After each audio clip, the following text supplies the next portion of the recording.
Hello everyone, स्वागत है आप सभी का सिग्मा एजुकेटर फैमिली में। आज हम एक नए लेक्चर में बात करेंगे कि मलेरिया क्या है, क्यों होता है और कैसे होता है। तो वीडियो आप अंत तक देखिएगा। चलिए शुरू करते हैं कि क्या है मलेरिया, क्यों होता है और कैसे होता है। मलेरिया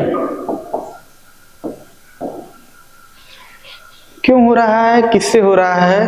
तो एक प्रोटोजोआ है, नाम है इसका प्लाज्मोडियम, जिसकी वजह से आपको मलेरिया होता है।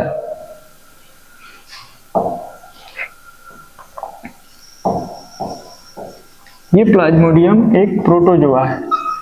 प्रोटोजोआ आप सभी लोग जानते होंगे कि प्रोटोजोआ है क्या। ये प्लाज्मोडियम के कारण आपको मलेरिया होगा। ये जो प्लाज्मोडियम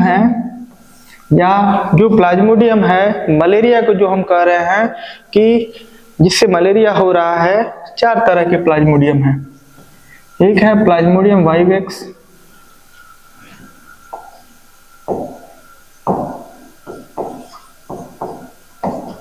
प्लाज्मोडियम मलेरियाई, थर्ड है प्लाज्मोडियम फैल्सिफेरम और फोर्थ है एक प्लाज्मोडियम ओवेल। तो 4 तरह के आपको प्लाज्मोडियम याद रखने हैं कि कौन कौन से हैं और जिनकी वजह से आपको मलेरिया होता है। अगर हम होस्ट की बात करें कि ये मलेरिया कितने होस्ट में रहता है, तो 2 होस्ट होते हैं। एक आपका होस्ट है मॉस्किटो, मच्छर, ये आपका प्राइमरी होस्ट है।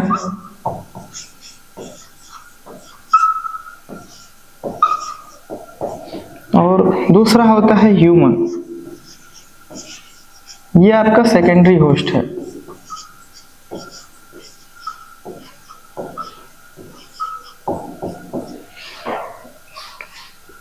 यहां हम कैरियर की बात करेंगे कि मलेरिया कैसे फैलता है या किसके द्वारा फैल रहा है।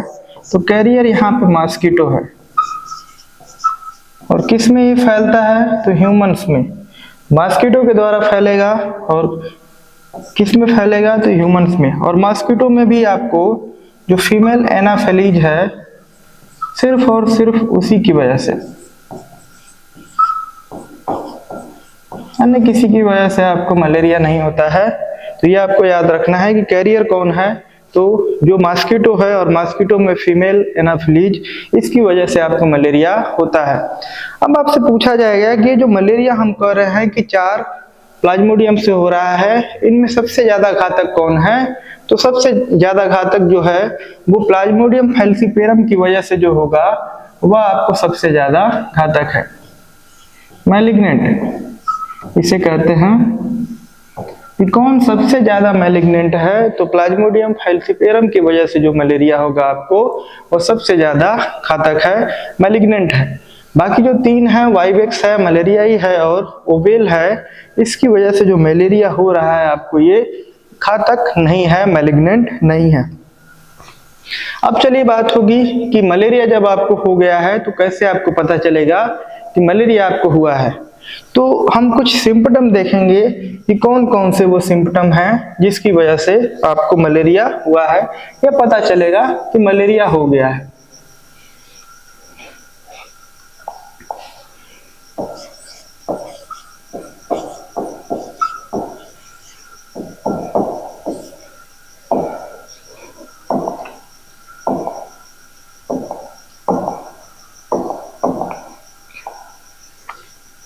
आपको सर दर्द होगा,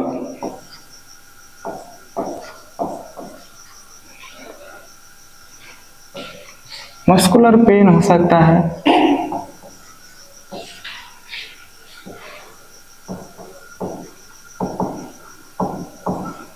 ये कुछ नॉर्मल सिम्पटम है मलेरिया के कि हेडेक हो सकता है, मस्कुलर पेन हो सकता है, ये आपके नॉर्मल सिम्पटम है। इसके अलावा क्या होगा कि आपको सीवरिंग होगी,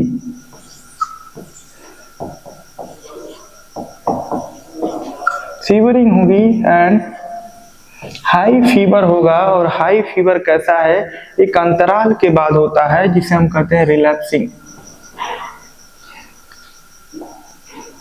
जिसे हम कहते हैं रिलैप्सिंग हाई फीवर।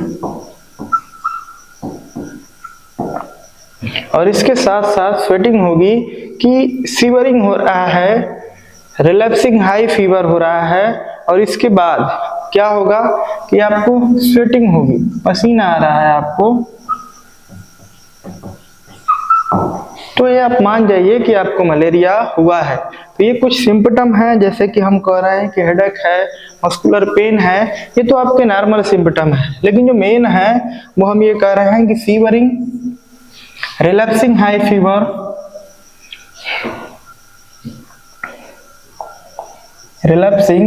फीवर, और उसके बाद स्वेटिंग, पसीना आना, ये आपके मेन सिम्पटम है जिससे हम कहेंगे कि मलेरिया आपको हुआ है। अब हम देखते हैं कि मलेरिया कैसे फैलता है, ये इसको देखा जाएगा। तो इसको देखने के लिए हमको मलेरिया की लाइफ साइकिल देखनी होगी। तो चलिए हम देखते हैं कि मलेरिया की लाइफ साइकिल क्या है और कैसे। और लाइफ साइकिल में हम यही देखेंगे कि मलेरिया एक पर्सन से दूसरे पर्सन में ये कैसे फैल रहा है।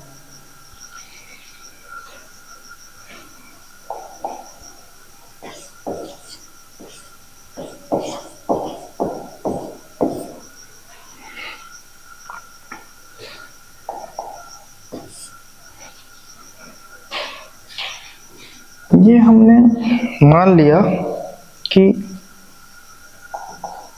एक ह्यूमन है,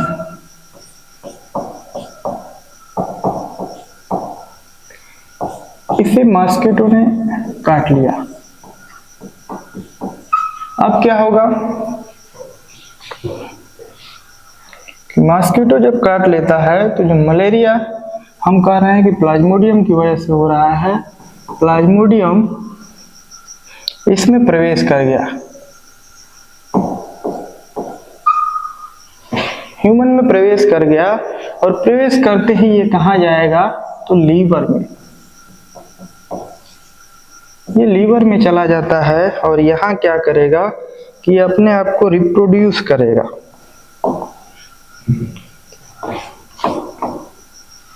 अपने आप को रिप्रोड्यूस करता है। कैसे रिप्रोड्यूस करेगा? एसेक्सुअल रिप्रोडक्शन से।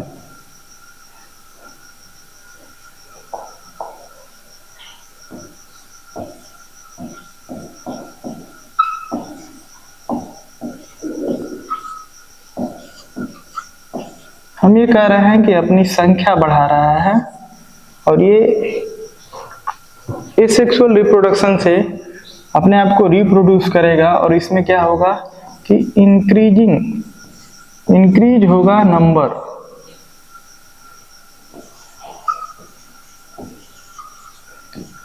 Of Plasmodium.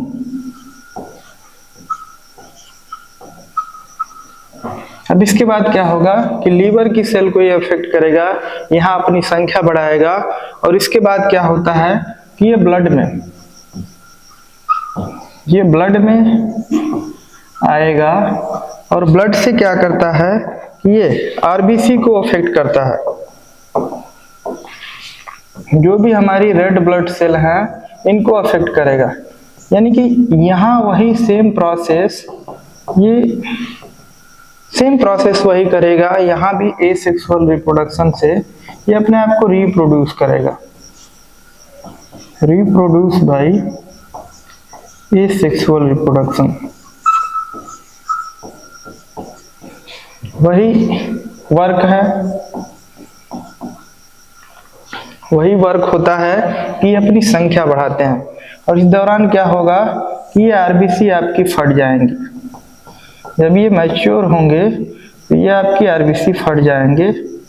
इन्हें हम कहते हैं ट्रोफोजोइट।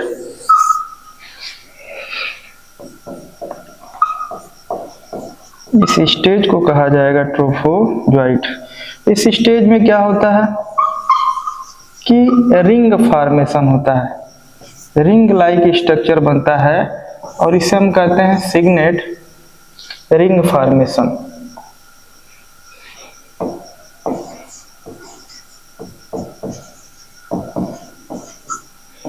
आपको ये याद रखना है कि सिग्नेट रिंग फॉर्मेशन किस स्टेज में होगा, तो ट्रोफोजोइट की स्टेज में होगा।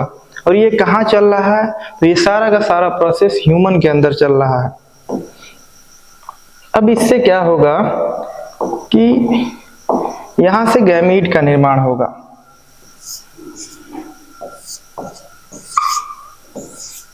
एक मान ले रहे हैं हम कि ये मेल है या फीमेल है, वैसे तो हम कहते हैं मेगा और माइक्रो।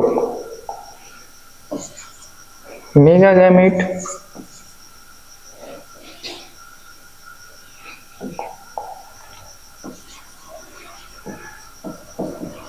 इसी को हम माइक्रो बोल सकते हैं और माइक्रो। अभी तक जो भी प्रोसेस चल रहा था ये चल रहा था आपका ह्यूमंस में। अब यहाँ क्या होगा कि ये प्रोसेस जो है अब ये जाएगा, फर्टिलाइजेशन की प्रक्रिया होगी और यहाँ तक जो भी प्रोसेस अभी तक चल रहा था ये सभी के सभी ह्यूमंस में चल रहे थे।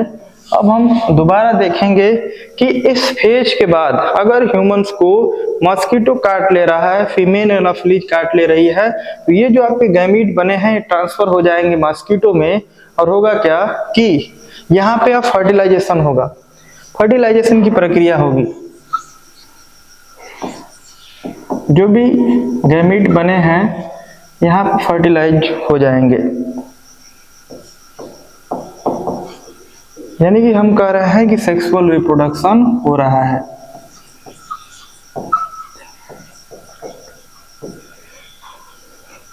सेक्सुअल रिप्रोडक्शन आपका यहाँ पर हुआ है।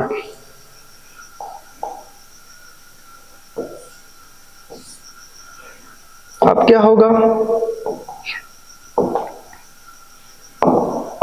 कि ये जो आपके सेक्सुअल रिप्रोडक्शन के बाद यहां से आपको स्पोरोजोइट बनेंगे और ये जो स्पोरोजोइट है ये आपकी ट्रांजिशन स्टेज है।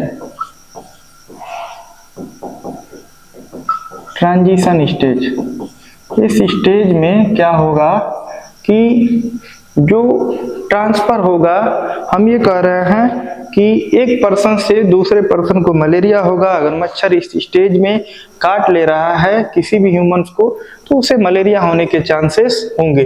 और ये जो स्पोरोजोइट है ये क्या होगा कि ये मॉस्किटो के सलाइवा में चले जाएंगे। ये मॉस्किटो के सलाइवा में चले जाते हैं। ये प्रेजेंट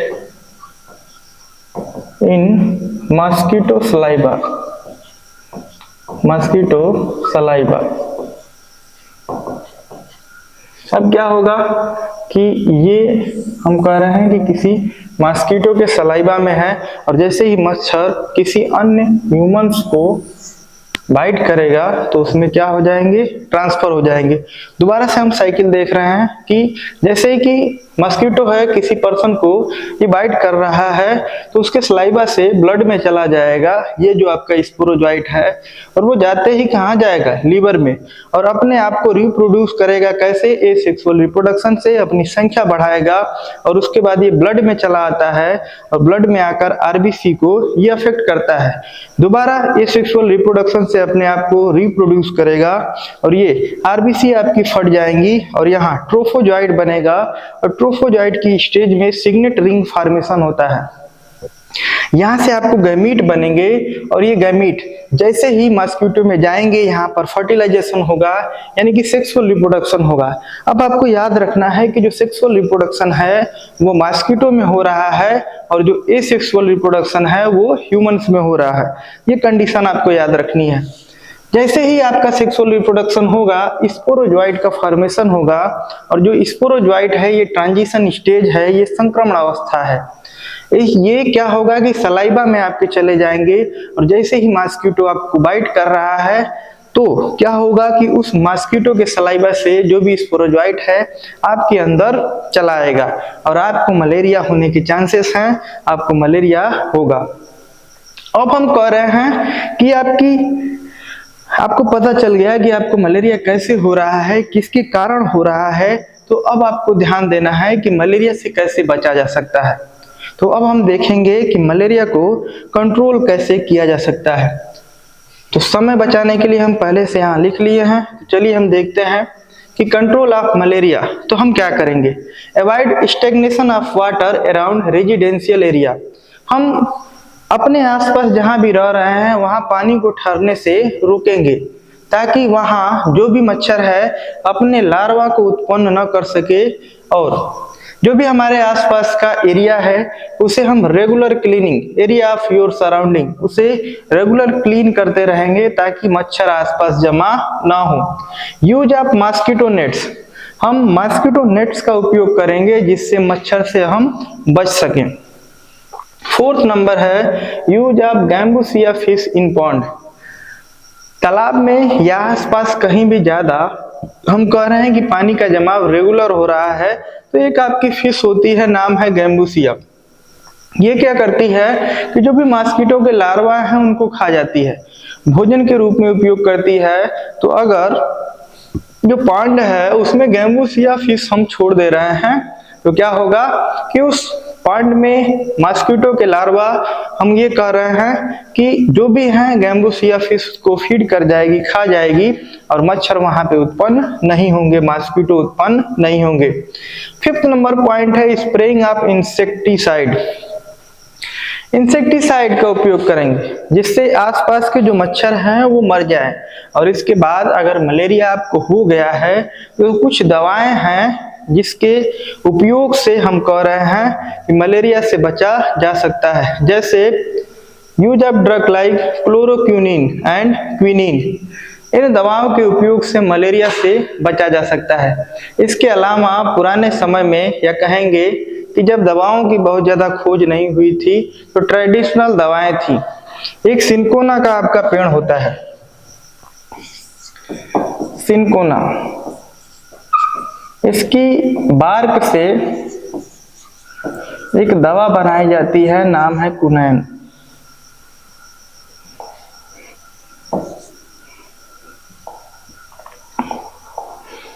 तो इस कुनैन दवा का उपयोग भी,